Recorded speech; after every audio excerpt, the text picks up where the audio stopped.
Anyway, alright. Oh, I'm gonna have to cut out a good 4 minutes of this at the beginning, but anyway. Happy Wednesday. Let's see. Just gonna do a simple, quick workout today. Haven't streamed for about a week. It's a bit under the weather, that's all. When I say that I'm about 95%, I think I'm about 98 now. Bit of a cough, that's all it is. Nothing too hard. Nothing too bad. Didn't have to take off work or anything like that. Just had to wear a mask while I was treating my patients. And another one of my work colleagues. Me being me, I can't just rest. Feels wrong in a sense. I'll rest, like if I get sick enough I'll rest, but that was just, it was a slight cough. Like I said, I felt like I was at 95%. It was only when I was exerting myself where I was like, oh okay, maybe something's a little bit wrong. But anyway, workout today is going to be dips, jumping lunges, bit of shoulders, and ab wheel. But yeah, worked out last Saturday, just casually, did like chin-ups, Hindu squats, push-ups, some ab crunches as well with the ab wheel and whatnot. But anyway, yeah, I did a bit of something. Same thing on the Monday as well. Just didn't feel like streaming. I just did my workout in my own time and whatnot. But yeah, got to get back into it now. Anyway, let's get started. Enough listening to me. It's time for me to catch up on my worldly news.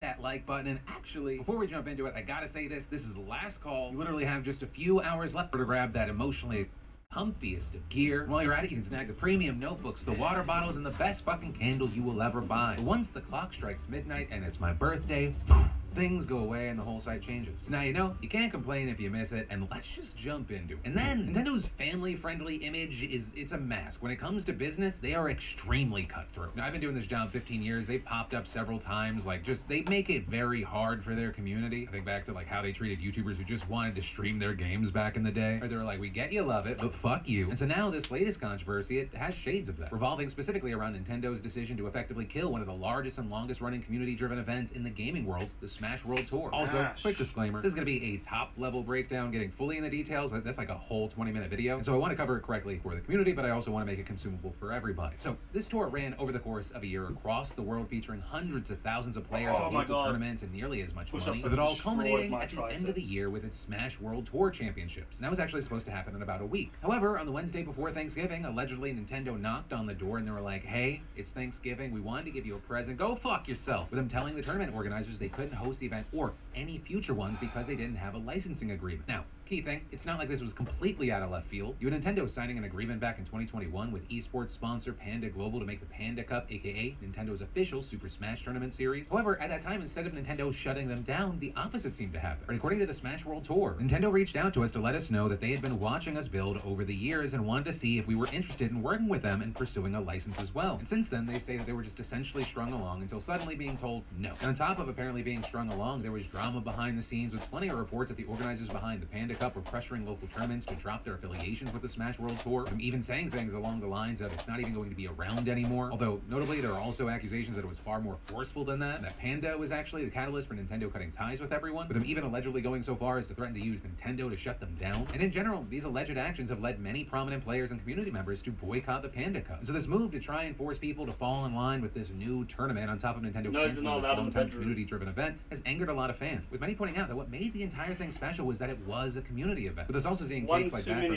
Bisu, a popular caster in the Smash space. But the thing is, the community wasn't based off licensing. The community was based off the hardworking individuals of the grassroots scene. That's what built this shit up. That's it.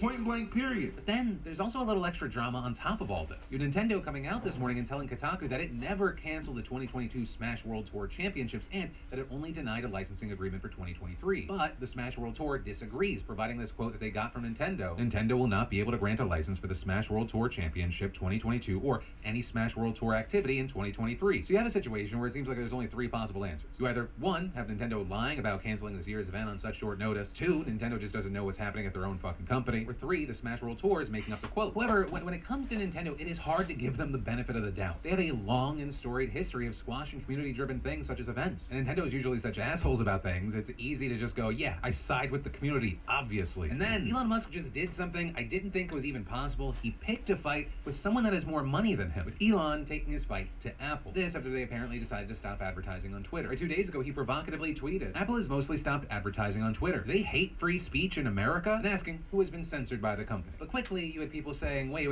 Is this just Musk using the statement, Apple is against free speech as a weapon against what seems to be the real problem that he has with the company, money? Or in addition to losing out on Apple's ad money, Apple takes 30% from in-app purchases from developers, a practice that has long been criticized and famously was part of a lawsuit with the creators of Fortnite, with Musk even retweeting the video that they put out criticizing Apple's monopoly on iOS devices. With Musk probably becoming hyper-aware of this after he rolled out Twitter Blue. It was only available for iOS users and he was only getting $5.6 per user rather than his $8 price. With Musk so angry about this 30% secret tax, as he calls it, that it's the alleged reason he's postponing releasing Twitter Blue. It was supposed to come out Friday, now we'll see where it's going to get pushed back to. Although, to be clear, while there is a lot of criticism around it, companies like Apple and Google taking cuts for in-app purchases isn't a secret thing, it's a well-known thing. You don't have to just watch my show to know that. It's dominated headlines for months, if not years. But also, there's another aspect to this story. Musk claims that Apple is threatening to take Twitter off the App Store completely, and he's saying he's not sure why. Which obviously, if that were to happen, it would be a massive blow to Twitter's viability. Now, along this line of the story, there are other theories as to why Apple might want to remove Twitter. Some wondering out loud if Musk tried to pull a move to circumvent doing payments through the Apple Store, which would have been an update that Apple would deny, also putting him on thin ice. And who knows, we may never actually know the actual reason because Apple hasn't said a word. Now,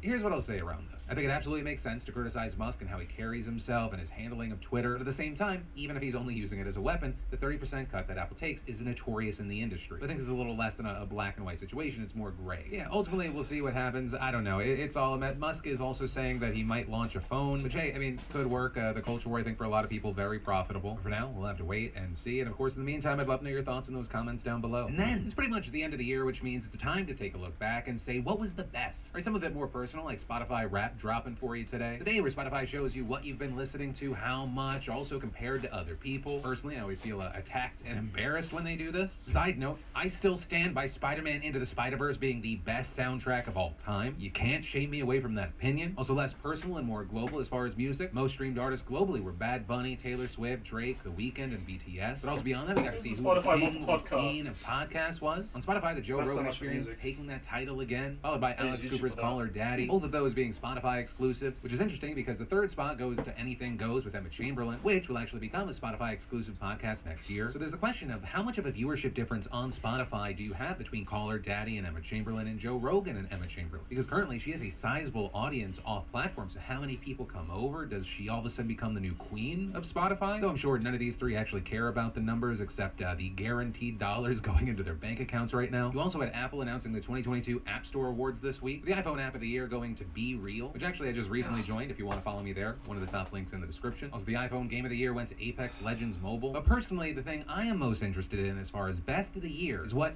you beautiful bastards who play video games think should be the game of the year. Am I asking this question to cause a fight? Absolutely. And while in those comments, I'd like to know what specific game it is. Feels like a majority of this conversation and debate seems to be between Elden Ring versus God of War Ragnarok. So for those who have played both, I have only played one. Which is better and why? We'll come back to this question on Sunday with the community show. And then I'd like to take a second to thank today's sponsor, Manscaped.com, the global leader in men's grooming tools and hygiene solutions. Personally, Christmas came early for me with the Ultimate Men's Grooming Kit, the new Platinum Package 4.0 from Manscaped. The all-in-one kit literally has you covered from head to toe with tons of goodies to keep you clean and fresh. The kit includes the cordless lawnmower 4.0 body hair trimmer that has an LED light to keep you safe from accidental cuts, as well as the weed whacker nose and ear hair trimmer, making it easy to tidy up, which I will say has come in clutch several times. And hey, simply go to shipping. It's 20% off plus free shipping at manscaped.com/Phil. And then we've got big Alzheimer's news, right? Because scientists studying it recently presented research on a drug that may slow the disease down, but it might have some severe side effects. So the drug is called lecanemab, and their study found that the use of the drug reduced cognitive decline by 27% in the study of 1,800 participants. Some of the specifics: the study used an 18-point cognition test to measure the effects, and they reportedly found that those who were given the drug scored about half a point better over the course of 18 months, meaning they were declining slower than their counterparts who weren't being treated by this drug. But experts are divided whether this clinically makes any difference. One doctor in the field, but not involved in the study, said it's unlikely that the small difference reported in this trial will be noticeable by individual patients, and saying that a meaningful improvement would be at least 1 full point on the 18-point scale. Others, however, are saying this is a notable achievement in the bleak and disheartening study of Alzheimer's treatment, with one researcher telling the AP that the drug delayed the worsening of participants by 5 months over the course of the study. And Dr. Ron Peterson, an expert in Alzheimer's working with Mayo Clinic, called the drug's effect, quote, a modest one, but I think it's clinically meaningful. And this is something I can kind of relate to. Part of my health journey over this last year is I have a fatty liver, and because of that, I can't take a drug that's supposed to slow down the growth of my cysts on my kidneys, a drug that I'm still trying to actively be able to take, even though how much it slows down the growth is somewhat minimal. But honestly, if it's a difference of having a better quality of life for 1 to 6 months more because I took it, fucking please give me that. But as far as this specific drug, right, how does it function? They say it's by attacking amyloid, a protein in the brain said to be one of the culprits behind Alzheimer's. But also, that's another issue with the drug. Amyloid targeting drugs can cause some pretty hefty side effects. This drug is no exception, with 1 in 5 people in this study reportedly experiencing an adverse effect. That including swelling and bleeding in the brain, confusion, headaches, and visual disturbances. And a reported 6.9% of the participants who received this drug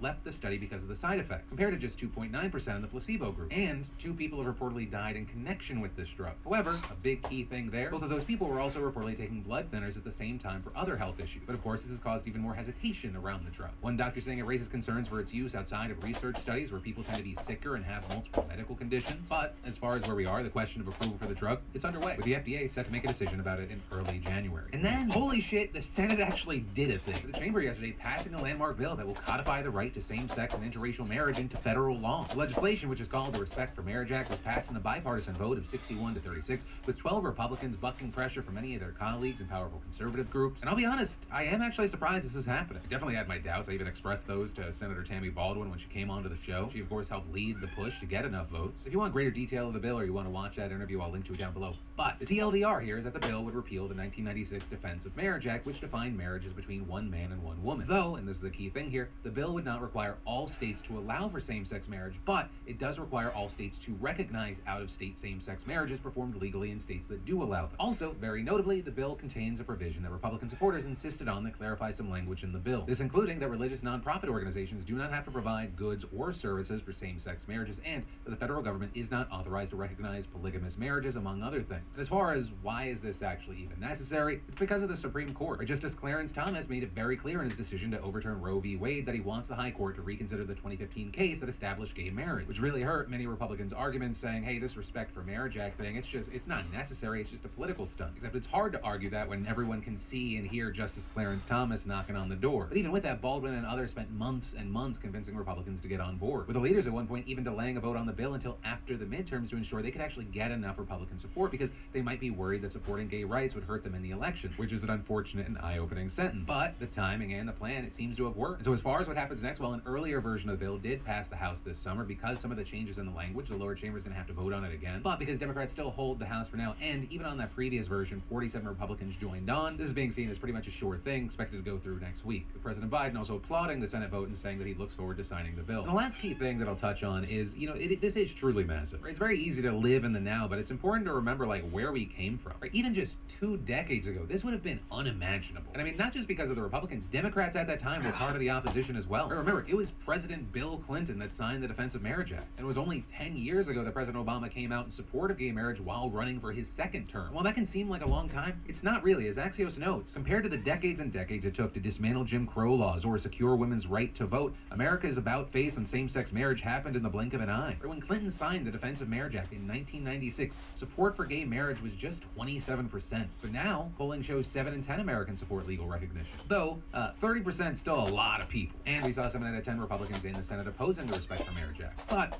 overall, I say, at least for now, let's take a win for a win. Is it perfect? No. Is it important and good? Yes. And then, the survivor of the Walmart shooting in Virginia last week is now suing the company for $50 million. All right, so some background here. Last Tuesday, a manager of a Walmart in Chesapeake, Virginia, opened fire in the employee break room, killing 6 people before shooting himself. One of the employees of that store, and a survivor of the shooting, is now suing the company for negligent hiring and retention practices. And that because she'd actually filed a complaint about the man months earlier after he made several bizarre and inappropriate comments towards her, repeatedly harassing her based on her age, age and appearance and for, quote, being poor and short. It had even gotten to the point where her mother had come to the store to speak with management about the harassment because she was concerned about her daughter's safety. But the mother was reportedly told nothing could be done because he was, quote, liked by management. That lawsuit reportedly detailing that the gunman had made several threatening comments toward other co-workers as well, including asking them if they had received active shooter training and then walking away smiling when they answered yes. The shooter had also been previously demoted for improper and disturbing interactions with others, but was later reinstated as a team leader. The lawsuit also saying that Walmart, quote, had received numerous reports that the gunman was bullying, threatening, and harassing other employees, and they knew or should have known that he was dangerous. With the lawsuit going on to say, despite the gunman's long-standing pattern of disturbing and threatening behavior, Walmart did not enact any preventative measures to keep Walmart customers and employees safe, and saying as a result, you had this woman watching 6 of her co-workers die and injuring herself trying to escape. As far as how Walmart responded to being sued for $50 million in compensatory damages, they said, our deepest sympathies go out to our associates and everyone impacted, including those who were injured. We are focused on supporting all our associates with significant resources, including counseling, and saying we are reviewing the complaint and will be responding as appropriate with the court. As we wait to see what happens there, something, unfortunately, that we have to say on this show far too often, our hearts and our well wishes go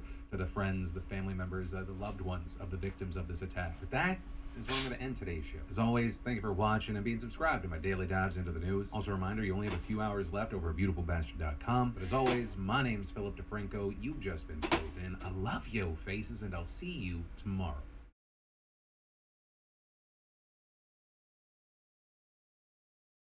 You're not Hitler. You're not a Nazi. You don't deserve to be called that and demonized. Well, I see good things about Hitler also.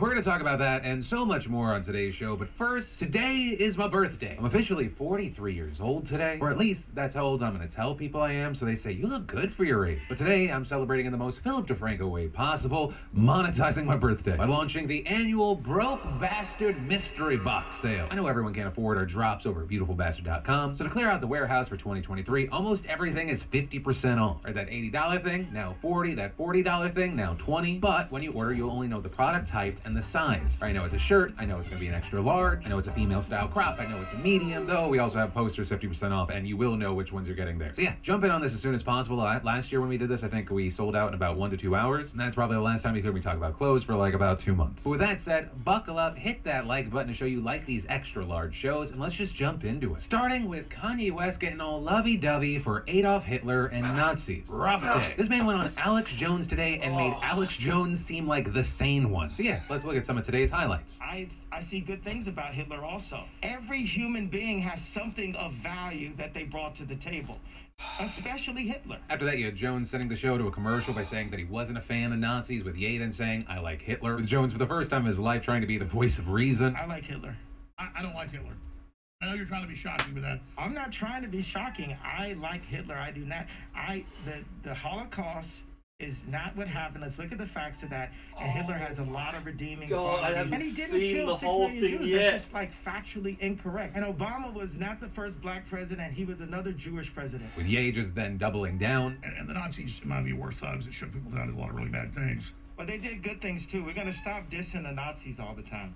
Okay. With Jones even accusing Ye of having a Hitler fetish. And honestly, I don't even know what to do here. Like, I really That's the agree with God what Ben complex, Collins said when right? he tweeted. Like, I cannot understate how unbelievably anti-Semitic this Kanye West InfoWars interview is. This is straight up old-fashioned Nazism that he's like trying to veil as like an I love everything thing, but I think most people can see through it, and it's being mainstreamed by one of the biggest celebrities in the world. So I guess the way that I'll end this story is by saying, fuck Kanye West, fuck Hitler, fuck Nazis, and fuck anyone excusing this horrendous, disgusting, dangerous behavior from this man. We are so many miles beyond trying to make excuses or saying he just needs the right people around him. And what's wild is, even with this, I'm going to get shit from a certain number of people that are like, wow, the way you're covering Kanye's bias. There's no fucking fence sitting with Nazis. Like, in general, I've tried to leave that habit over the last 5 years. But fucking Nazis? This should be the easiest, most open and closed thing to have an opinion on and speak out about. And then, is this fall of FTX going to bring regulation to the crypto market? That's a big question. Like, Many have been asking ever since the cryptocurrency giant met its incredibly I'm pretty rapid and easy shocking going. implosion. Right? It left so many I'm people pretty trying to recover acceptable money they most may never things, see but- again. And so we've seen renewed calls for Get out Congress to lines. regulate the God largely damn. lawless industry. And lawmakers have responded by planning a series of hearings with some 3 people different where committees. The first of which is actually kicking off they're trying to today get as a we're middle ground recording, for with the Senate everyone, Agriculture Committee hearing testimony from all-inclusive sort of Rustin thing. Benham, the chairman of the Commodity Futures How are you Trading gonna get Commission, so or far? CFTC, which, key thing, is under the jurisdiction of the panel. And in his opening remarks, Benham called for legislation to regulate the crypto industry and prevent the FTX disaster from ever happening again. But many experts are concerned that congressional efforts to better regulate the market will fall short or just fail entirely. And that is due to one tried and true reason as old as time: money in politics. Right, currently, the top bill being discussed here is the Digital Commodities Consumer Protection Act, or DCCPA, which, among other things, would give the CFTC more authority and funding to oversee crypto companies. The bill's been sponsored and championed by the Agriculture Committee Chair and Ranking Member Senators Debbie Stabenow and John Boozman. And Benham notably actually used to be a senior staffer for Stabenow and has also thrown his support behind the measure. And another key thing here, so has former FTX CEO Sam Bankman-Fried, which, unsurprisingly, has raised alarm bells for many experts, many of whom view this as a transparent attempt by FTX to essentially just mold regulations as they like, with others also noting that this bill may be too advantageous to the crypto industry, which supports giving regulatory authority to the CFTC because companies believe they'll get more favorable treatment from the agency. And that is due to the CFTC being so much smaller and having way fewer resources than the Securities and Exchange Commission, who, another key thing, has taken a far more aggressive position on controlling the market. Now here you do have Stabenow denying the assertion that the legislation was basically written by Bankman-Fried, saying it was drafted over the course of many months with and influenced by many different voices. But here's where the money comes in. Critics say that the sheer amount of cash that Bankman-Fried and FTX have poured into Congress and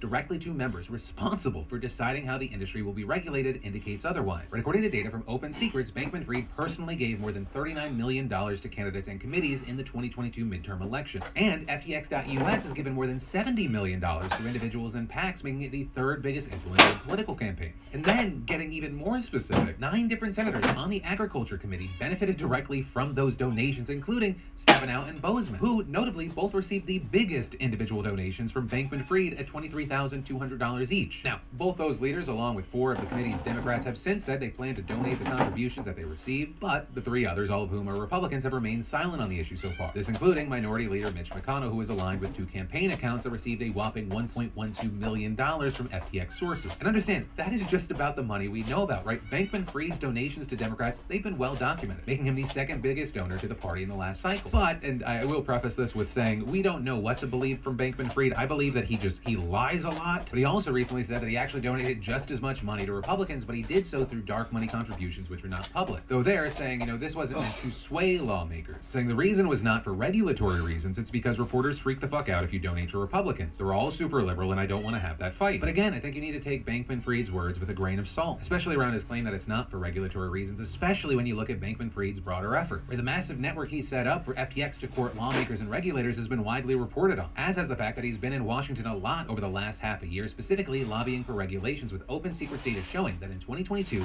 the bill FTX.US most strongly lobbied for was the DCCPA. And so as a result, you have people saying lawmakers who received contributions are compromised here, with Craig Holman, an ethics expert at Public Citizen, describing the sheer volume of the contributions from FTX as absolutely breathtaking, and adding that the lawmakers who are working on crypto regulation should get rid of that money they received, saying, now that we know most of this money came through fraud and much through undisclosed avenues, these donations were meant to buy favors from Congress, not to reward admirable lawmakers. And so we'll have to wait to see what the lawmakers do. But also, even if they do that, there's no promise that other major crypto players won't just donate more in the next cycles. But also, that just touches on the lobbying problem in general. That's why I, and I think many people think, politicians in general can be bought. Even if some politicians don't think it's that way, the money likely makes it easier to swing a certain way. And that's both public and dark alike. So I'll leave this as a question for everyone. Yes, the general public, what are your thoughts here? But also, if you've been involved in any way in the crypto world at all, what are your thoughts based off of what we're seeing? And then the holiday season can be joyful for sure, but it can also be stressful. And a great way to cope with the hectic holiday stress at the airport, road trips, or just escapism is with the sponsor of today's show, Raycon. Raycon's wireless earbuds give you amazing audio quality wherever you go for half the price, which makes being the gifter pretty satisfying. Their wireless earbuds, headphones, and speakers offer premium sound and useful features with up to 54 hours of battery life. Raycons are sleek and stylish and come in a range of colorways to match anyone's style. And did you know that they are Siri and Alexa compatible? Plus, they're so comfortable with optimized gel tips for the perfect in-ear fit, so they won't budge, and really, trust me, they will not. Plus, for the next month, Raycon will have a countdown to Christmas with a new pop-up flash deal for you to take advantage of every single day. So just click that link in the description or go to buyraycon.com/DeFranco to get 15% off site-wide with code HOLIDAY. And watch out for that new pop-up deal every day during Raycon's countdown to Christmas. And as if it wasn't enough, they offer free shipping, free returns, and buy now, pay later options, plus a 30-day happiness guarantee. And then the hate and harassment online is wild. So you have social media companies at least least saying that they're trying to figure out ways to deal with it. Though, I will say, as of right now, I don't see any of these companies actually doing a good job at it. Though that's not to say I have a better solution. I don't know how you handle hate and harassment at the scale of these companies. But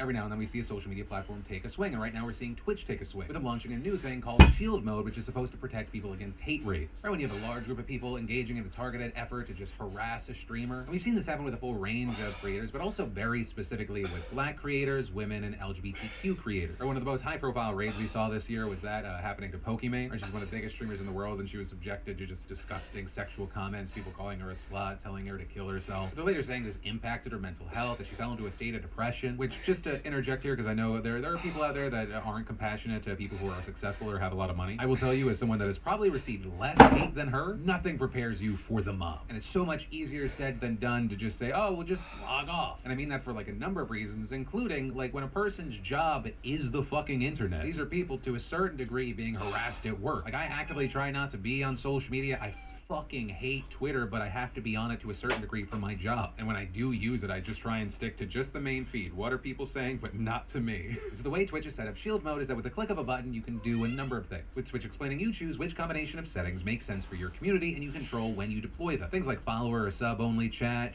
verification options like a phone or an email. You can also mass ban users who have recently used a certain word or phrase in chat that's being used to target you. And you also later have the option of unbanning users if you're afraid that you overstepped or you knocked out someone accidentally. You can also exclude first-time chatters. And then, yeah, with a click of a button, you can turn it all off. With Twitch saying that way they can protect streamers, but also not minimize them. With Twitch explaining, streamers who need online protection the most, including Black and LGBTQIA+ streamers disproportionately targeted by hate raids, often need online visibility the most. So particularly for underrepresented communities, we hope this will be a first step in helping you keep your community open and welcoming to new members, while also maximizing your safety. And online right now, if you look, the reactions are kind of mixed. Some saying it's too small of a step after so many years of needing something like this, though others saying it looks incredibly helpful and like it could make a big difference. And overall, we're just gonna have to wait to see how it's used, if it's effective, to what degree, because honestly, it's gonna be way easier to change what's possible on platforms than it is to change human behavior. And if the last few years show anything, human behavior is very much geared towards piling on, even for those of us that try to combat it. And then, do you remember that guy in New York, or I'm sorry, that fucking scumbag out of New York that punched that elderly Asian woman like 125 times earlier this year? Well, the good news is that worthless rat bastard of a human being, Tamel Esco, he was just sentenced to 17.5 years in state prison and 5 years of post-release supervision. And I know we're not supposed to say stuff like this, but I truly hope that the worst of what we think happens in prison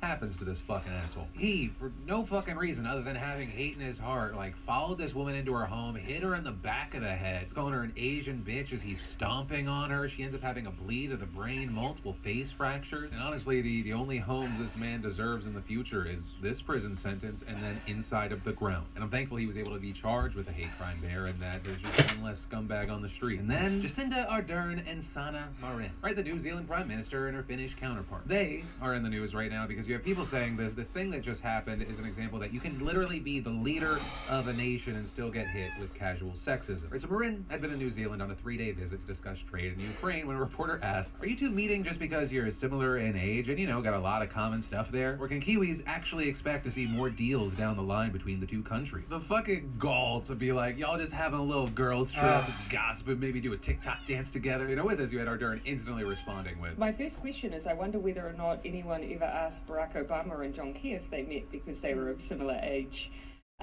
We, of course, have a higher proportion of men in politics. It's reality. Because two women meet, it's not simply because of their gender. With Ardern then going on to explain that the two countries trade hundreds of millions of dollars in goods and plan to expand that, while Marin said, yeah, we are meeting because we are prime ministers.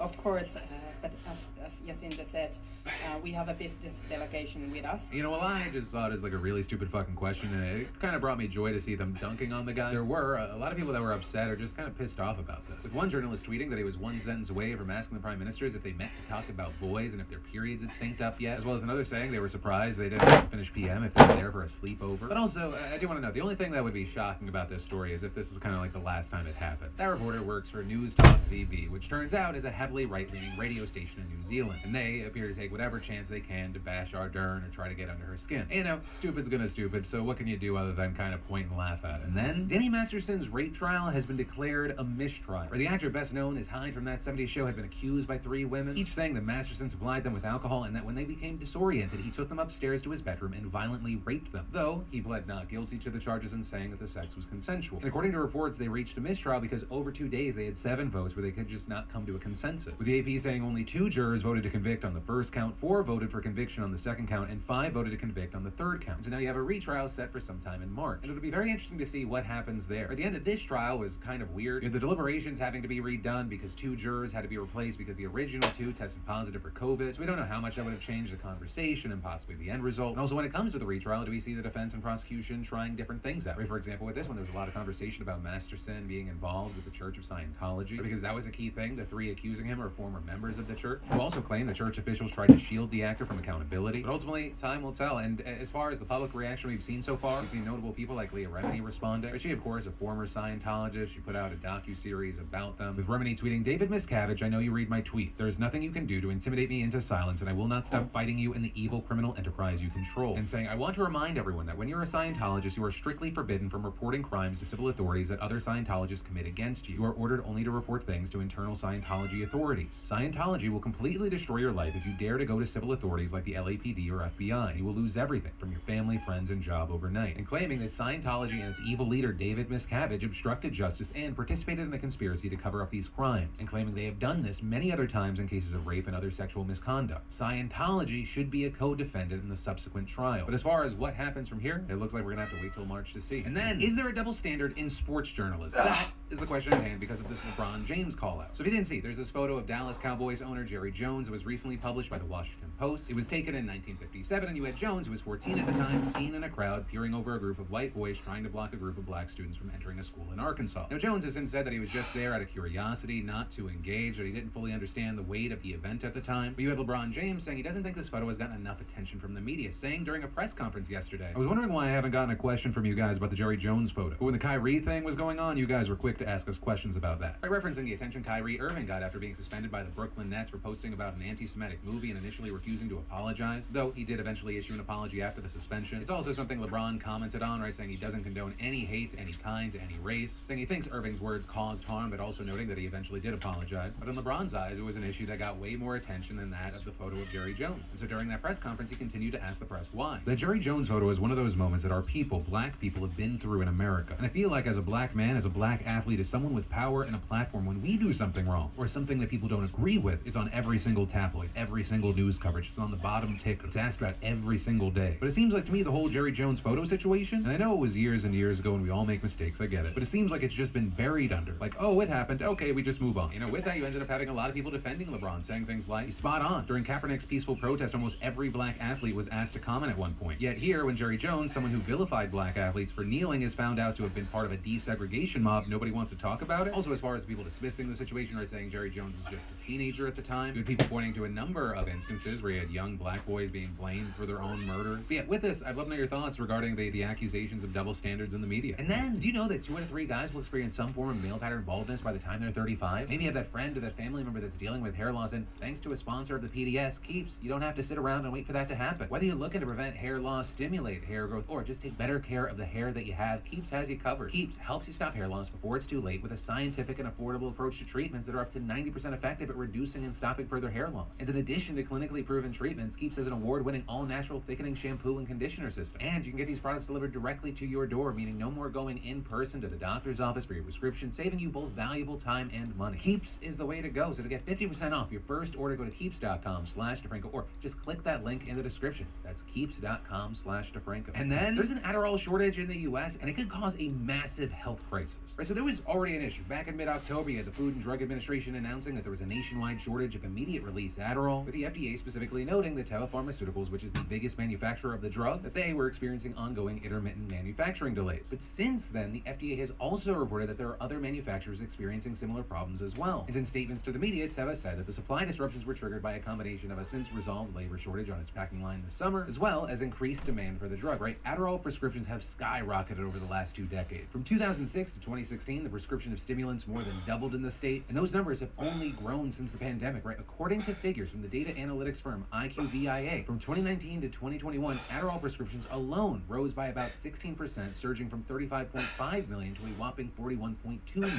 with a big spike over the last few years being driven by the fact that more people are seeking these drugs to help cope with stress and distraction. And because telehealth regulations were relaxed during the pandemic, it made it much easier for people to get diagnosed and prescribed the meds in shorter periods of time. As we talked about on the show, a number of new startups have been flooding social media, and specifically TikTok, with ads telling people to get ADHD meds if they feel distracted or tired. But you have experts saying the issue here is that with apps designed for such quick diagnosis, it can be hard to tell if ADHD is actually the problem, right? If the symptoms line up. With all that also prompting concerns over overprescription, which some speculate could also be driving the shortage. Also beyond that, Adderall is a Schedule II controlled substance, so it's highly regulated by the Drug Enforcement Administration, which, key thing, it means that there are caps on how much each company can produce, so they can't just ramp up production to make up for the backlog. Plus, it's also difficult for pharmacies to just pivot and start carrying new brands because of the regulations on the drug. And understand, this shortage can create some serious problems. In fact, to get a better idea of what is actually at stake here, we reached out to an expert. Specifically, we spoke to Leo Beletsky, a professor of law and health sciences at Northeastern University and a faculty director of the Health and Justice Action Lab. And we kicked things off with a very calm question of, are we about to see the beginning of a full-blown public health crisis? To which he responded, I hope not. I'm afraid that we might be. So there's two major concerns here. One is that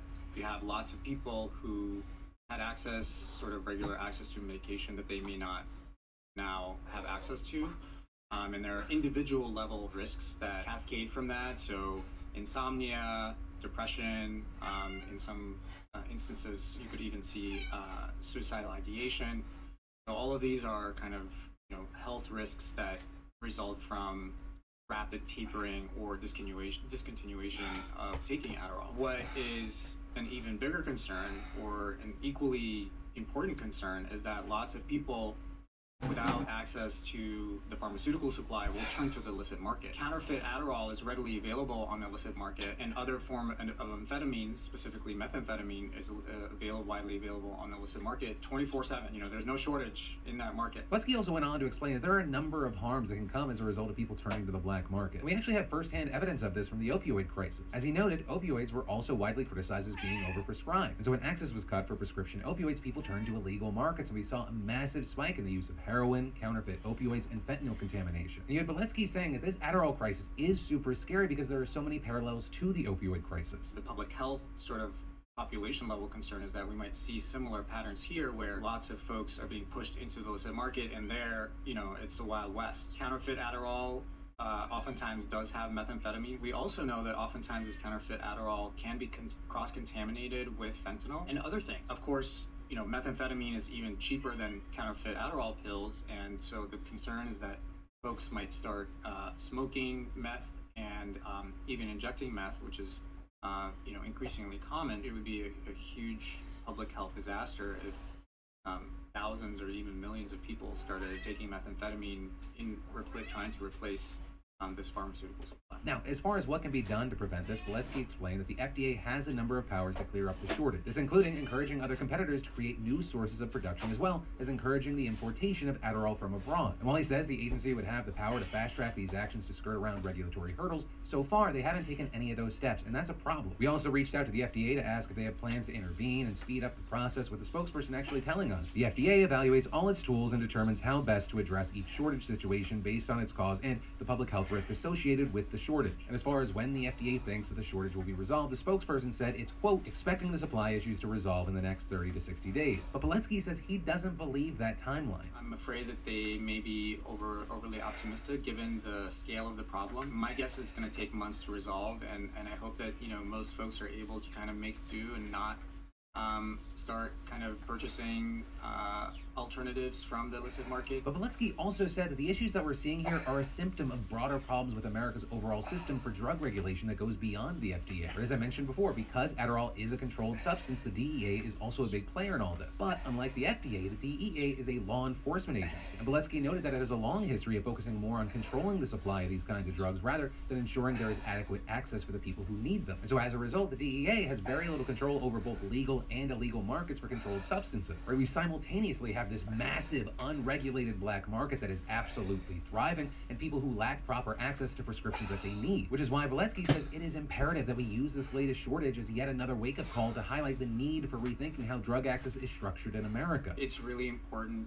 to highlight the failures of the DEA in this context, because the DEA, much more than the FDA, is responsible for finding that balance between access and control. We really need to reevaluate the role of the DEA in our regulatory system. The FDA, on the other hand, probably could use additional authority. Their role is mainly to kind of like monitor and coordinate, and it doesn't seem to be sufficient. When it comes to essential medicines, we really need much more authority for governmental regulation to step in and sort of help to stabilize access to these particular medications as well as many others. Where we ended with Beletsky is, noting that there are several steps people who need Adderall can take until the shortage clears up. I think it's important to note that there are other alternatives in the pharmaceutical supply that are not in shortage, and so talk to your provider about what additional tools may be available, other stimulants that you can try to kind of bridge the gap. I think it's also important to note that if you do turn to, if folks are turning to buying Adderall or other alternatives on the illicit market, it's really important to test that supply, especially for fentanyl. So with this, I'll be linking to some resources down below where you can order test strips online, which really, anyone who is using any kind of drug they did not get legally should have on hand. Please don't be stupid. But for now, that's where we'll leave it. A big thank you to Professor Beletsky, and for all of y'all, any and all thoughts on this topic, maybe experiences with this topic if you take the drug. It's a big, massive topic and problem, and it affects millions of lives, and I want to make sure we hear from some of them. And that is where I'm going to end today's show. As always, thank you for watching and being a part of my daily dives into the news. Also remember, it is my birthday, but get a present for yourself over at beautifulbastard.com. We got that broke bastard 50% off sale. First come, first serve, and gone forever. But as always, my name's Philip DeFranco. You've just been filled in. I love yo faces, and I'll see you Sunday.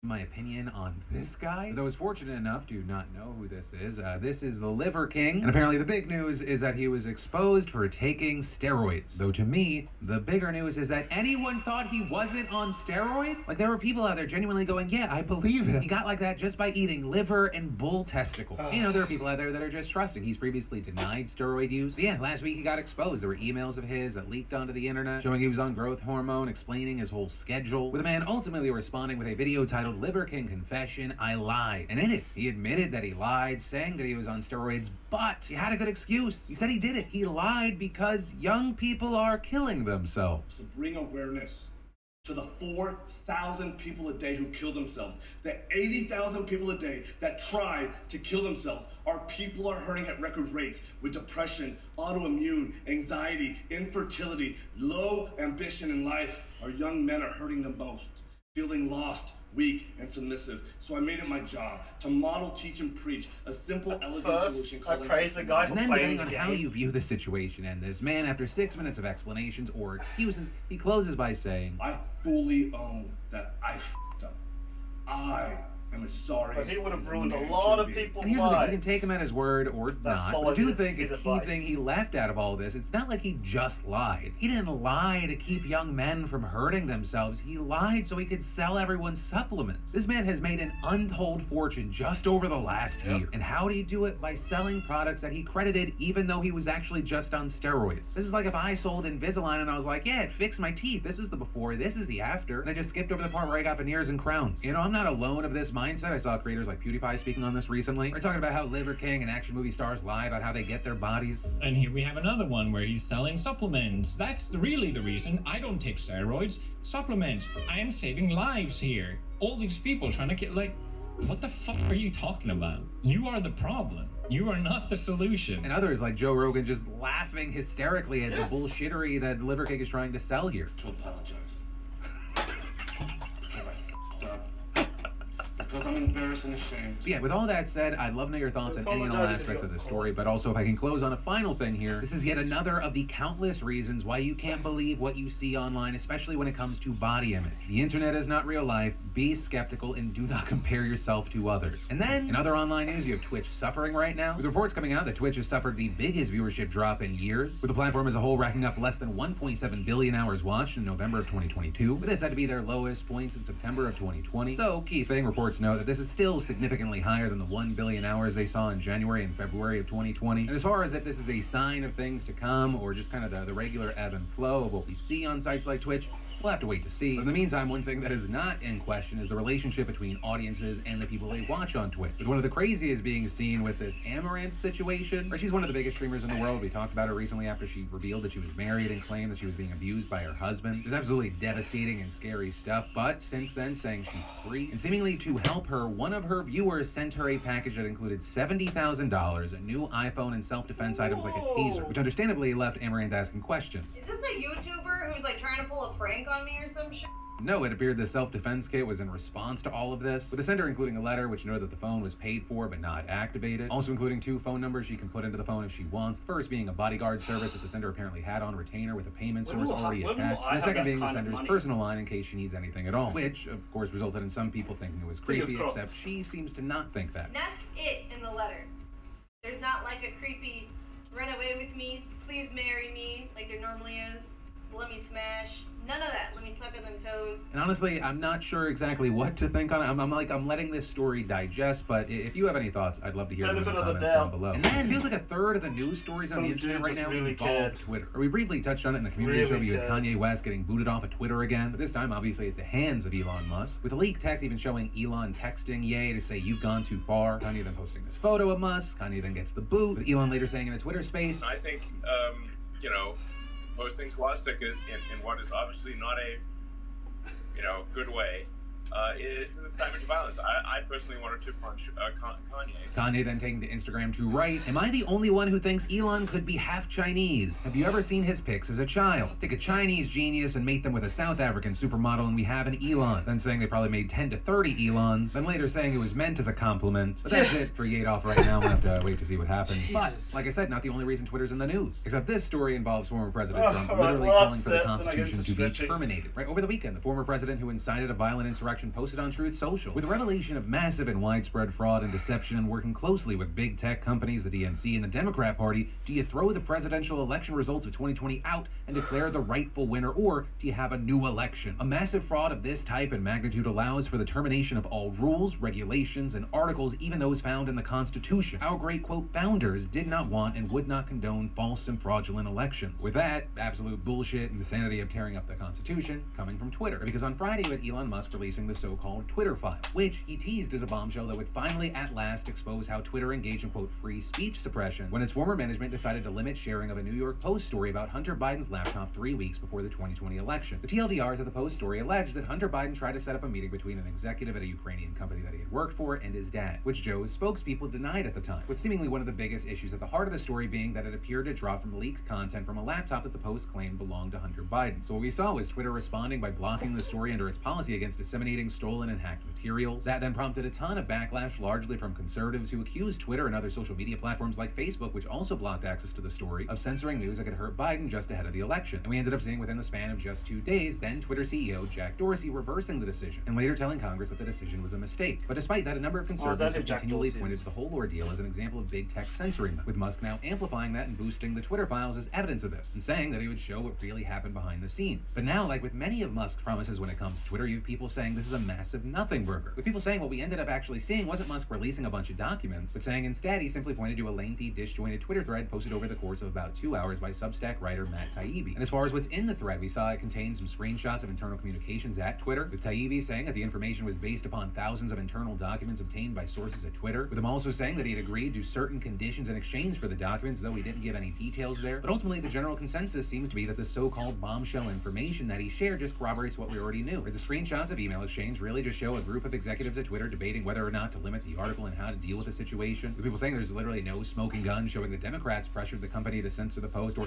Twitter caving to partisan demands in an attempt to silence conservatives, or really any evidence at all. In fact, the only exchange with a politician that was included in the thread came from Democratic Representative Ro Khanna. Ro represents Silicon Valley and actually told the executives they should actually distribute the story, with Khanna, who confirmed the veracity of the emails, even explicitly saying in his correspondence at the time that Twitter's move here appeared to be in violation of the First Amendment. So as a result, while you have Musk, Taibbi, and plenty of other big conservatives framing this as a huge deal, many have broadly agreed that the Twitter files drop is just a big dud. And key thing here, that even includes some strong critics of Twitter on the right and even major voices at the New York Post, with New York Post columnist Miranda Devine telling Tucker Carlson that this is not really the smoking gun we'd hoped for. Though, she also added without any evidence here that Musk had held back some material, which if that ends up being the case and then it comes to light, more than happy to include here. But with all of this going down the way that it has, instead of focusing on this story the way that Musk clearly wanted, you have a ton of people arguing that this whole situation just represents yet another instance of Musk using his power at Twitter for what they say are bizarre means and trying to cater to conservatives. And others noting that Musk's promotion of the leak is largely unprecedented and especially significant because the communications expose the names of multiple Twitter workers and the personal email of Representative Khanna, which is why you have people saying by strongly boosting this content, Musk is basically sicking the far right on specific current and or former Twitter employees while also doxing a literal member of Congress. Or with all of it resulting in Trump saying, Constitution, who? Never heard of her. So there, regarding Musk, for his part, he tried to distance himself there from Trump, writing yesterday in a tweet, the Constitution is greater than any president, end of story. But as far as what happens from here, we're gonna have to wait to see. Or you had Musk teasing part 2 of the Twitter files, with him initially telling people to expect the next drop on Saturday, but then on that day, tweeting looks like we will need another day or so, with nothing materializing as of recording this morning. But if and when that drops, we'll likely talk about it. Though with how much of a showman Elon Musk is, I feel like the juiciest shit would be in the first drop. But hey, we'll see. And in the meantime, of course, I'd love to know your thoughts in those comments down below. And then I want to take a second to thank the fantastic sponsor for today's show, Squarespace. You know, I've been partnering with Squarespace for years now, and I have to say that if you're getting your business off the ground or creating a place to share your homemade goods, new favorite hobby, current obsession, or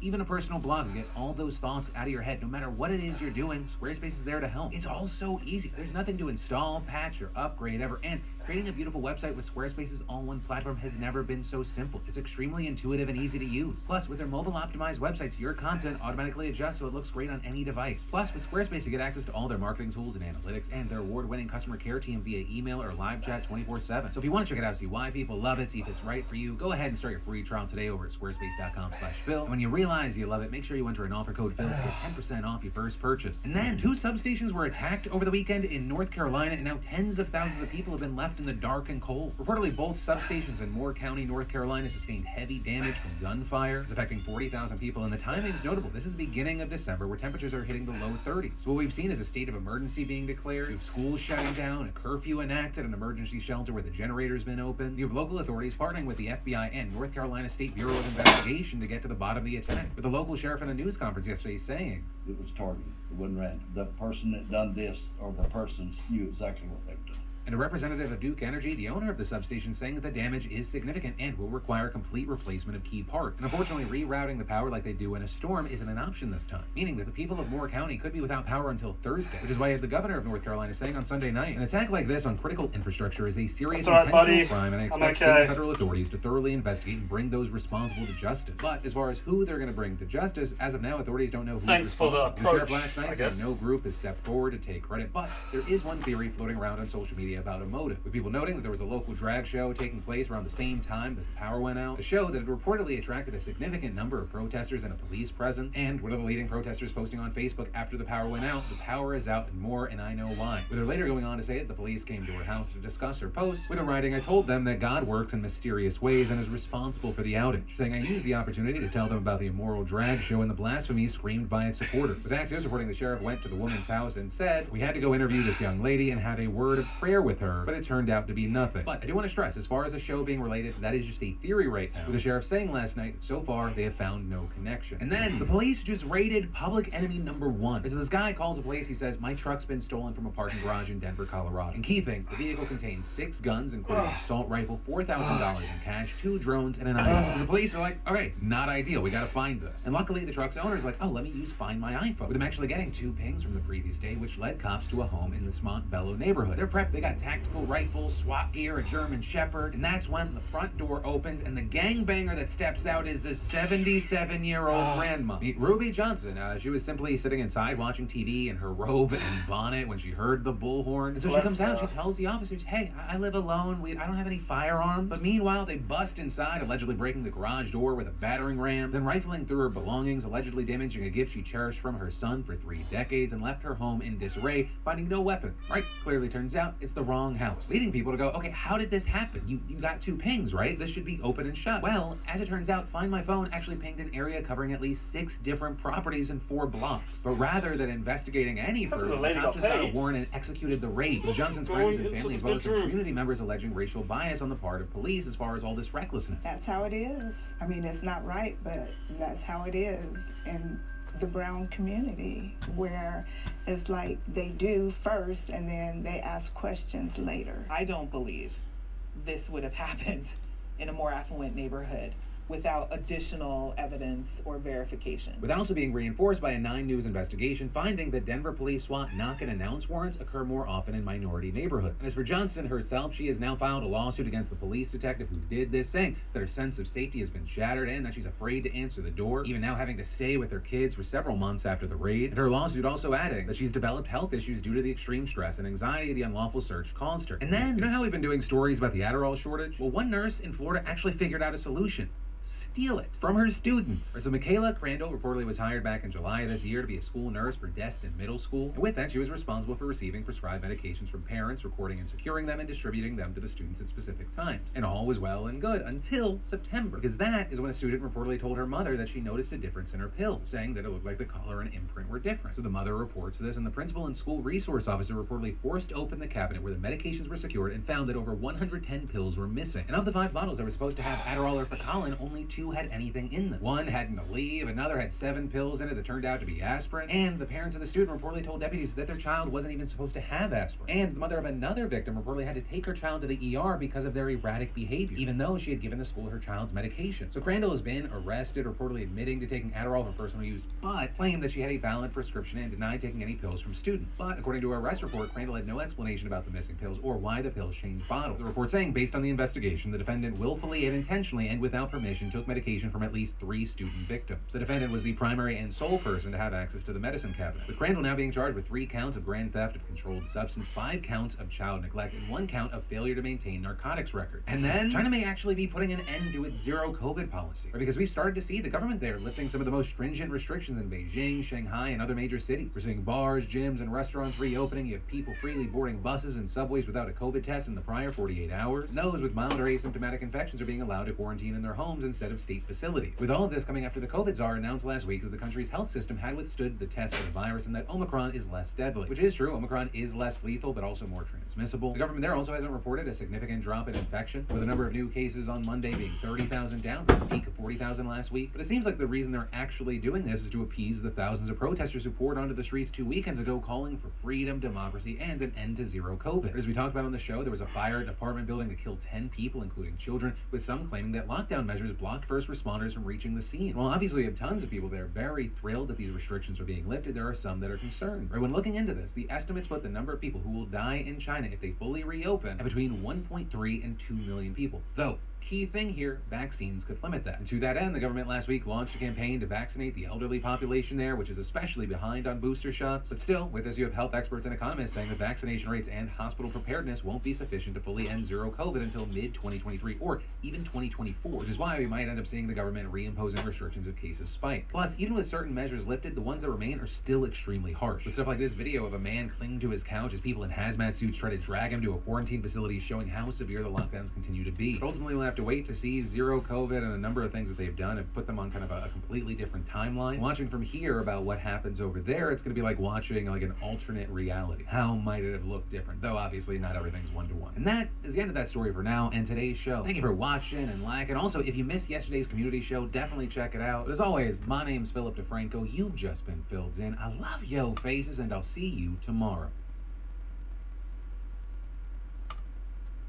It is coming under fire. The great U.S. news ban is coming. Georgia is deciding. AI is taking over everything. All of that and so much more we're going to be talking about on today's show. So buckle up, hit that like button, and let's just jump into it, starting with Jenna Ortega. She's been getting a lot of love, a lot of praise, but she's also now found herself in a controversy and on the receiving end of some growing backlash. So Ortega, of course, stars in Netflix's Wednesday. It's become an incredibly popular show on Netflix, even reportedly beating out Stranger Things to have the biggest English language debut on the platform. And one scene in the series in particular going just wild viral. We have Wednesday dancing to the song Goo Goo Muck, but they're also reportedly having made the choreography. But also, during a recent interview with NME, she revealed, "It's crazy because it was my first day with COVID, so it was awful to film. I had the body aches, I felt like I'd been hit by a car, and that a little goblin had been let loose in my throat and was scratching the walls of my esophagus," and saying they were giving me medicine between takes because they were waiting on the positive result. They're even noting that she wanted to redo it because she thought she could do it better afterwards, but there just wasn't enough time. And while MGM, which produced the show, told NME that there were strict COVID protocols on set and that Jenna was removed after her first positive test, the internet saw that quote and basically was like, wait, what? She was filming on set while she had COVID symptoms while she was actively sick? With comments coming in like, can we all agree that this is not some persevering through hardship moment? It's a why the fuck didn't she get sent home? She could get horrendously sick or infect others kind of moment, as well as she should have been isolated, not made to keep working while feeling ill. Forcing Jenna Ortega to keep working and spreading COVID around the set is so negligent of the producers in studio. And for those angry here, there was a notable split. You had some just blaming the higher-ups, with comments like Jenna as the employee is not responsible, Netflix, the producers, and Burton would be. People noting that she even informed them on time. But also you had others mad at Jenna, saying she was telling this story to make herself sound brave and tough when it really just made her seem stupid and irresponsible. Like saying that we shouldn't be impressed by her, we should be horrified. Saying her co-workers were put in an unfair position, and I'm tired of us romanticizing people working through sickness. Not inspiring, it's upsetting and unnecessary, and it shouldn't have to be this way. But clearly there are a lot of different thoughts and a lot of different feelings with this story, and so I'd love to know yours. What's your take on this story and why? And then, no more Facebook news. Well, it sounds like it could be a good thing because your Aunt Sharon's gonna lose her primary news source, Alpha Eagle for Freedom 69, talking about adrenochrome. It's actually far more complicated than that. Because right now, Congress is looking to pass a proposal called the Journalism Competition and Preservation Act, or JCPA, which would allow news outlets to collectively bargain with tech giants like Meta or Google, which would give them greater leverage in negotiating for a larger share of ad revenue in exchange for their content. And a key thing here is that this bill started as a standalone legislation, but reportedly lawmakers are considering adding it to a must-pass annual defense bill in an effort to help the news industry. Now, obviously, Meta is not a fan of the JCPA in general, let alone any plan to accelerate its passing. So we saw a spokesperson tweeting out a scathing statement from the company yesterday saying, "If Congress passes an ill-considered journalism bill as part of national security legislation, we will be forced to consider removing news from our platform altogether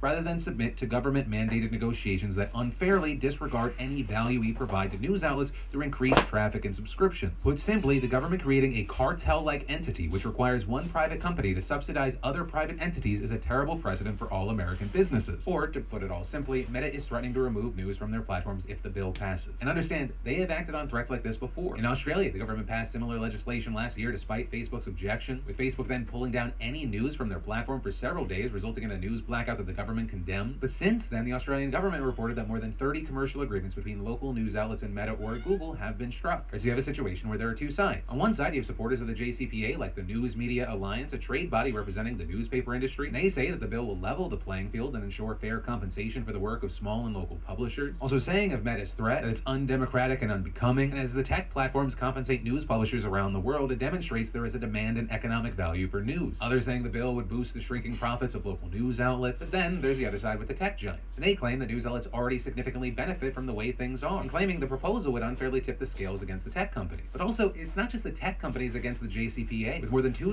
organizations signing an open letter yesterday opposing the JCPA's inclusion in the must-pass annual defense bill, and arguing that the bill would actually unfairly benefit larger news conglomerates rather than the small local outlets that supporters are claiming. But as far as what's going to happen, the bill reportedly has bipartisan support, so we're going to have to keep an eye on it. And in the meantime, I want to pass the question off to you. What are your thoughts here? And then, is this stealing? Is this ripping people off? That is the question at hand with this latest social media trend and controversy. So for the last little bit, you might have seen these photos being posted by your friends, your family, even big names like Chance the Rapper, where they have like images of themselves that were then turned into some genre or time period of artwork. And most of those images in question are coming from Lensa AI. It's an app that has a section that uses Stable Diffusion's open source image generator. And for $8, you send it around a dozen selfies and it sends you back very stylized images. It's part of Prisma Labs, which has promoted the app by advertising what it looks like when you put celebrities like Jimmy Kimmel and Casey Neistat through it. And while some see it as cool, harmless fun, others see it as theft. And according to TechCrunch, there are concerns that it's stealing from artists, putting out a piece saying, Stable Diffusion, the AI image generator that powers Lensa, was originally trained on 2.3 billion captioned images, a massive cross-section of the visual internet. And saying swept up in all of that is all kinds of stuff, including watermarked images, copyrighted works, and a huge swath of pictures from Pinterest. And saying individual artists didn't opt in to appearing in the training data set, nor can they opt out, which is why you may have seen tons of people criticizing Lensa and other AI art apps, with people tweeting things like, admittedly, I got curious and tried it out and immediately regretted doing so. Looking at the results made me feel really sad because I could see that the images were born from thousands and thousands of hours of practice of real artists. And these AI are actively hurting real artists who have actually worked to be as good as they are. Real art shouldn't be cheap or fast because art is born from passion and dedication. And Lensa isn't it. These AI platforms are trained on literally billions of hours of labor that artists did not consent to be included. But also others that had issue with it saying, you know, it's the actual theft of the art. But some even posting photos of these Lensa images where warped and mangled versions of an artist's signature can apparently be seen. But on the other side, you have people saying this is kind of just a different version of something that already happened, saying there are very few actually original things. You have something that's inspired by, that's inspired by, that's inspired by, that's inspired by another thing. Arguing that it's part of the evolution of art, saying artists will always art and art mediums constantly change / are updated. Isn't that kind of cool? Some going on to say this is kind of the great equalizer, arguing most people can't pay an artist, that Lensa is just barely $10, claiming the people that do this likely aren't in the market to hire an artist for anything in the first place. I will personally say there, I think that's one of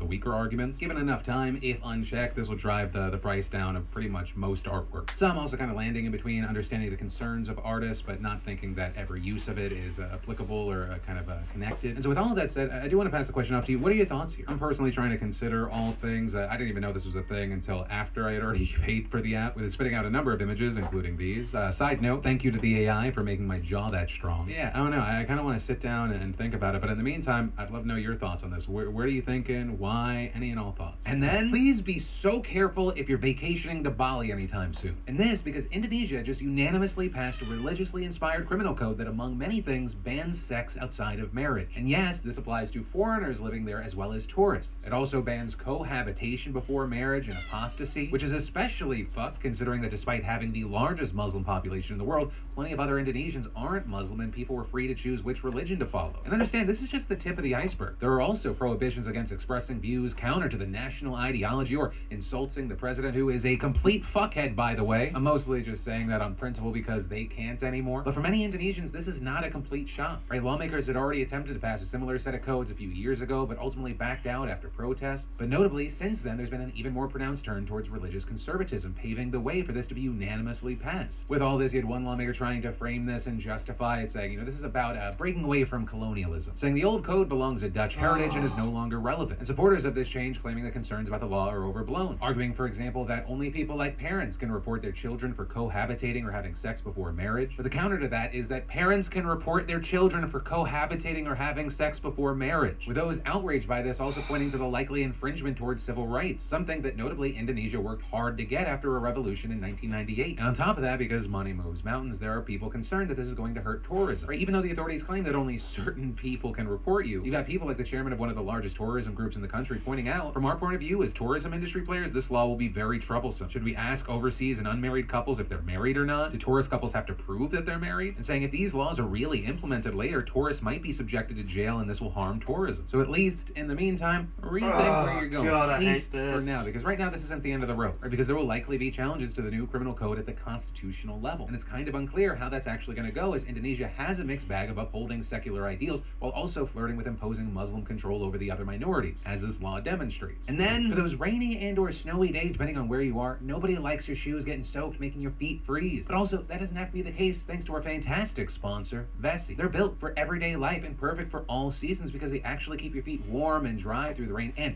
with fall here, they're a great choice when dealing with unpredictable weather. Vessis are great for the gym, running errands, vacationing, beach days, and muddy hikes. Their sneakers are 100% waterproof, snowproof, and incredibly comfortable and breathable. And Vessis are great for the whole family. They fit like socks so you barely notice you wearing them. And whether you're hiking in the city or caught in a storm, these sneakers are highly functional and stylish. Plus, they have so many styles to add to your collection. Also, when shopping the site, do not forget to check out their waterproof gloves, perfect for the winter months. And trust me, Vessis are the perfect gift under the tree and on your feet. So check out their holiday sale at vessi.com/DeFranco. And if you catch this late and you miss the sale, don't worry. Use code DeFranco to get your style and size before they sell out. And then, the world is changing, but especially for office space. Or because before the pandemic, 95% of offices were occupied. But now, after the rise of work from home and businesses just realizing that having an office was incredibly expensive, the number is around 47%. That is a world-changing decrease. And for many cities, that sudden change has shifted their urban environments, right? Foot traffic in downtown areas is down, with one writer at Business Insider making the comparison that, not unlike how deindustrialization led to abandoned factories and warehouses, the pandemic has led downtowns into a new period of transition. So one of the potential solutions is to turn all those empty spaces into housing. Though, what kind of housing remains to be seen. For example, you have some, let's call him an innovator like Elon Musk, reportedly turning some of the empty Twitter offices into bedrooms, though that may be more closely tied to an employer trying to get over 100 hours of work a week out of an employee. It's also kind of fantastically ridiculous. When Elon was taking over the company, he was like, hey, if you're working at home, you're coming in. With, I guess, for some of the employees being like, and now work is your home. But separate from the idea of just sleeping where you work, there are serious calls to convert all of these big empty skyscrapers and office buildings into apartments and condos. And in many cities, that could be a huge win because it's not like the housing crunch in urban areas suddenly disappeared. And the key thing is, like, we're not talking about a few apartments. In New York City, about 50% of workers are back in their offices, and in San Francisco, they have an office vacancy rate of between 34 and 40%. And we're seeing similar numbers in growing cities like Dallas and Austin. And the reality is that the cost of converting these units into homes is going to be a major hurdle, with the head of research at Coldwell Banker pointing out that since 2016, there hasn't been a major shift in how many conversions have taken place. But it feels like if there is a time this could change, it would be now, because the cost of returning to offices is a non-starter for many businesses and a negative starter for many employees. And it's happening at the same time where there are concerns about large business districts just slowly dying. So it really feels like the perfect solution is just sitting right there. It's largely just a matter of showing developers that it's actually worth it. And then today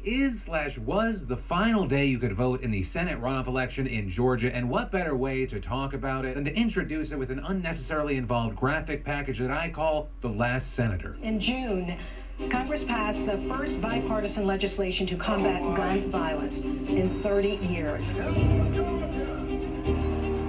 tell you what, can you not tell this man loves the United States of America?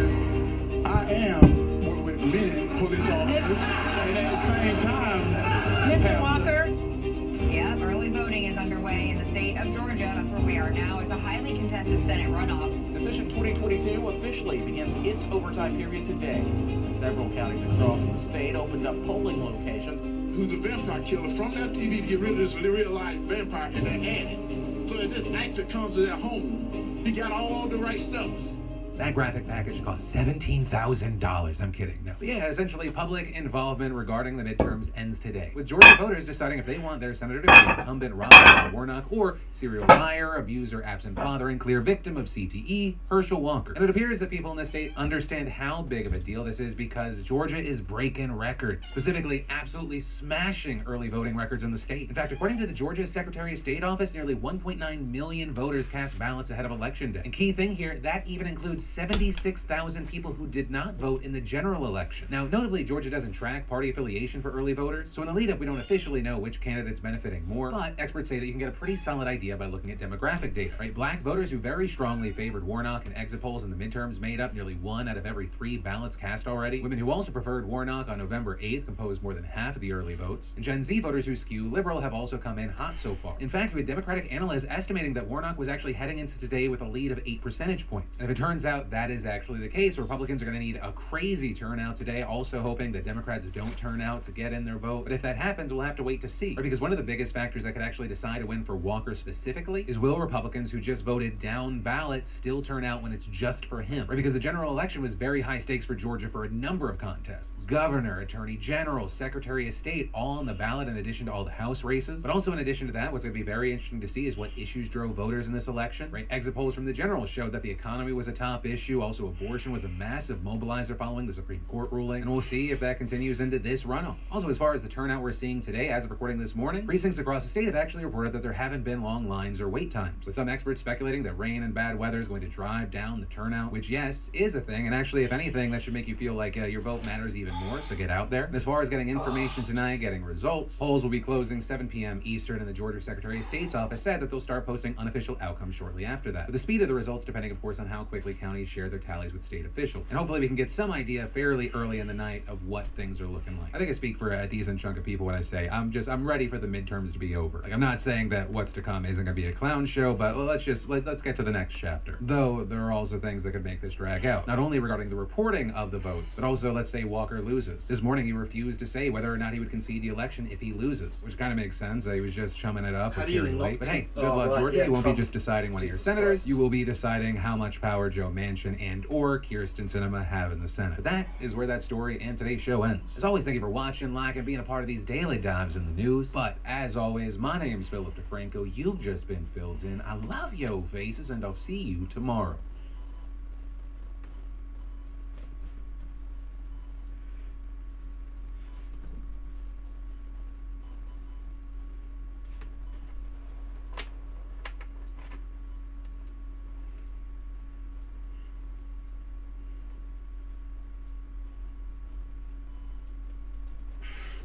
Oh my God.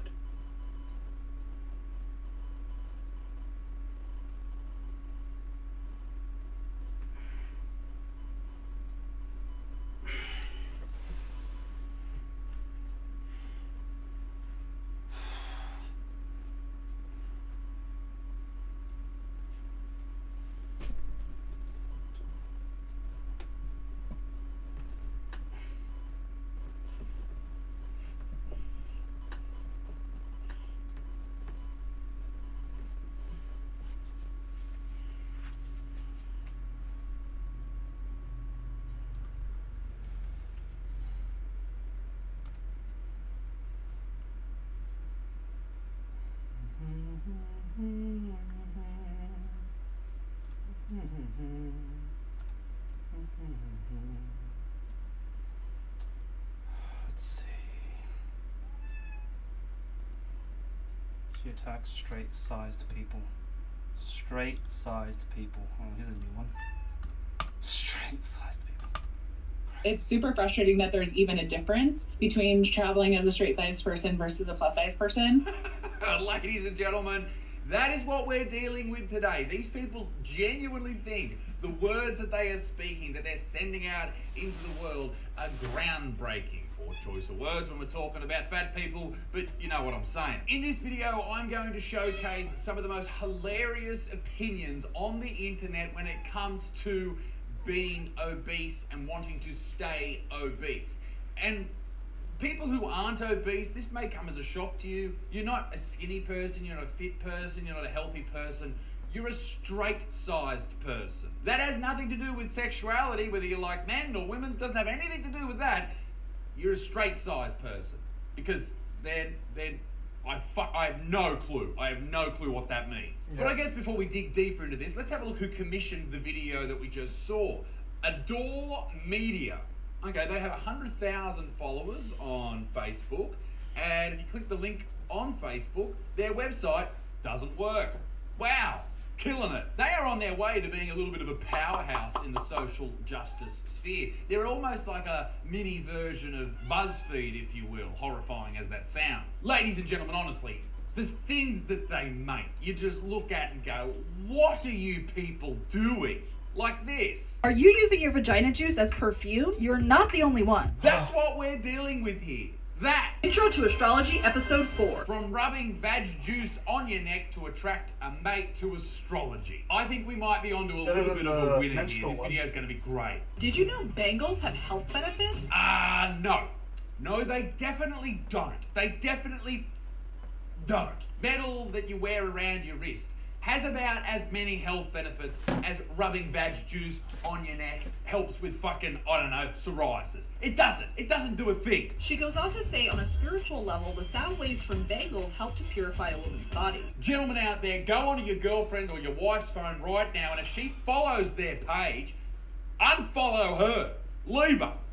Kick her out in the street in a nice, polite, chivalristic way, but get rid of her. Facebook's smear campaign against TikTok has been uncovered. Recent evidence shows Facebook's parent company, Meta, funded a series of politically divisive campaigns. They then go on to say in this video, hey, don't worry about China and TikTok, don't worry about their accessing your phone, that if you download it, they can literally just listen to your conversation like they are doing right now. Don't worry about that, doesn't matter. They're looking at all your keystrokes, everything you type, from what you send to your mum to what you send to your fucking boyfriend. Oh, your dick's fucking huge, bro. They see all of that. Xi Jinping knows that fucking Graham's dick's huge. Point being, this company, Adore, whoever the fuck they are absolutely insane. The things that they believe are so super fucked that it only gets worse as the video goes on. But before we get to that, here's two things. Massive Black Friday sales coming up on my merch store, up to 70% off absolutely everything. And this video is also brought to you by the great people at Established Titles. Ladies and gentlemen, people call me Isaac, people call me the Butts Mum, but you now have to call me Lord Butterfield, because I bought myself a plot of land with the great people at Established Titles. You see, what they do for people is they allow you to buy a square foot of land in the beautiful Scottish Isles. And due to historic Scottish customs, you are therefore declared a lord. And the great thing about Established Titles is you get a unique plot number and you can see exactly where your plot of land is.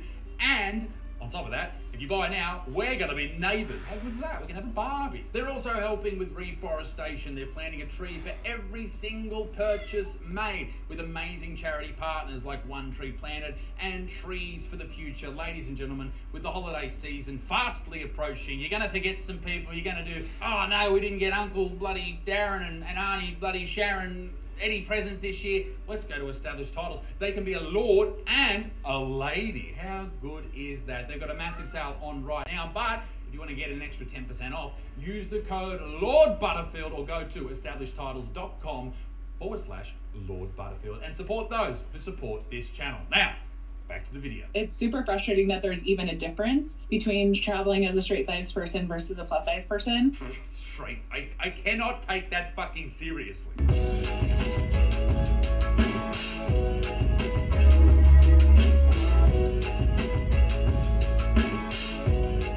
So this is Stephanie Kemp. Let's have a look at her Instagram. She, her. Oh, thanks, Steph. Had no idea. Plus size, lifestyle, she, her, digital creator, fit consultant. What, fitting through fucking doorways? Model, creator, let's choose confident together. Ladies, God, you make me sad. Like, fucking harden up a bit, will ya? For a bunch of fucking people that bleed once a month and still live, you're a bit fucking weak. Anyway, what's her name? Fucking Stephanie Kemp. She is your typical plus size body creator. Like, just look at the shit that she posts. I mean, she does look nice in a lot of her photos. She's a pretty person and she might be a lovely human being. Oh yeah, well she's not pretty in that one, obviously. A lot of the other ones, she's quite nice, yeah. And I don't have a problem with her or fat people. That is not what I'm saying here. And let's just be honest, she is a little bit huge. Let's be honest here. I just hate the attitude of the body positivity and fat acceptance movement. They're giving up. They are weak people. They say, no, I cannot change. I could never change. This is me forever.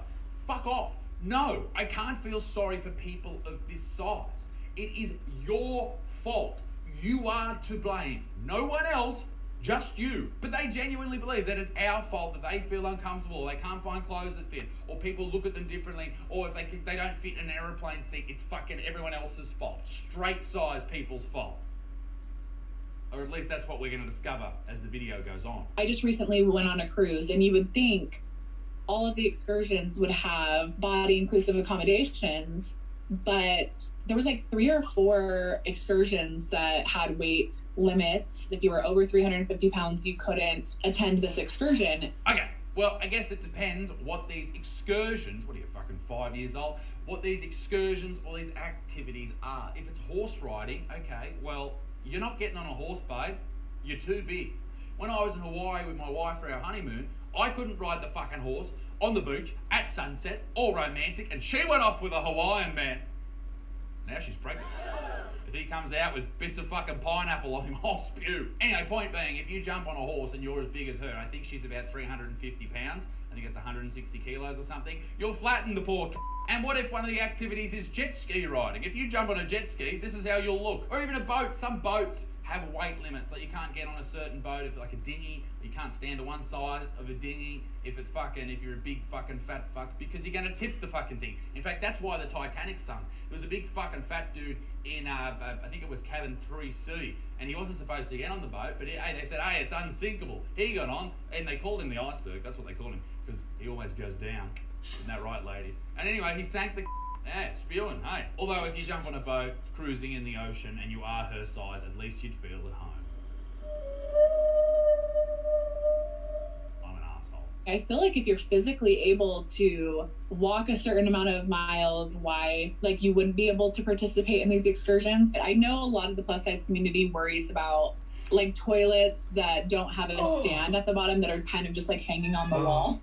Oh, fuck. Fuck, I didn't even think of that. What a horrible fear to have. You're sitting there having a shit, and then you fucking just collapse onto the floor, and the bowl goes up your ass like one man, one jar. If you've never seen one man, one jar, look it up. Basically, it's a dude who shoves a jar up his ass and it goes off like a frag grenade on fucking Call of Duty. Now you know.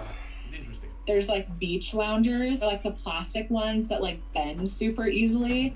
And I remember sitting down on it and being like, oh my gosh, if I break this, like I will be so sad just because I want to enjoy my beach time. Who are you complaining to? Who are you complaining to? Like, you're complaining about being too big, and you're complaining to everyone. I love her else. It's like mindset of on a summer's day, sitting there in a hoodie and tracksuit fuck pants the world. and saying The it's world way too hot can here. Do something about it. And I don't want to have to worry about, is something going to be able to like hold my weight for an extended period of time. Once again, do something about it. Rather than making it your life's work to whinge and bitch and complain about this whole situation.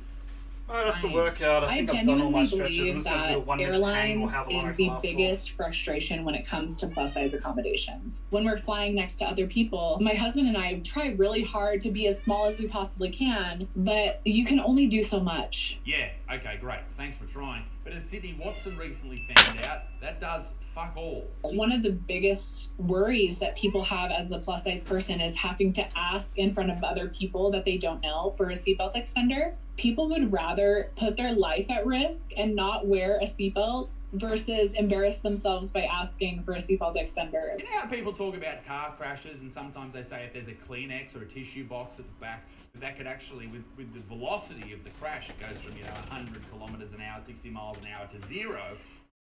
That tissue box could become a deadly projectile. Well, the same thing happens if you're not strapped in correctly in a plane as a fat person. You will fly through the front of the plane if it crashes. You will go with such velocity that you will actually hit the center of the earth, the core, and because of your body composition and having it that much lard on your body, it will react with the nuclear core, thus causing a giant explosion of the earth and the end of the human species. And that's why wearing your seatbelt is important.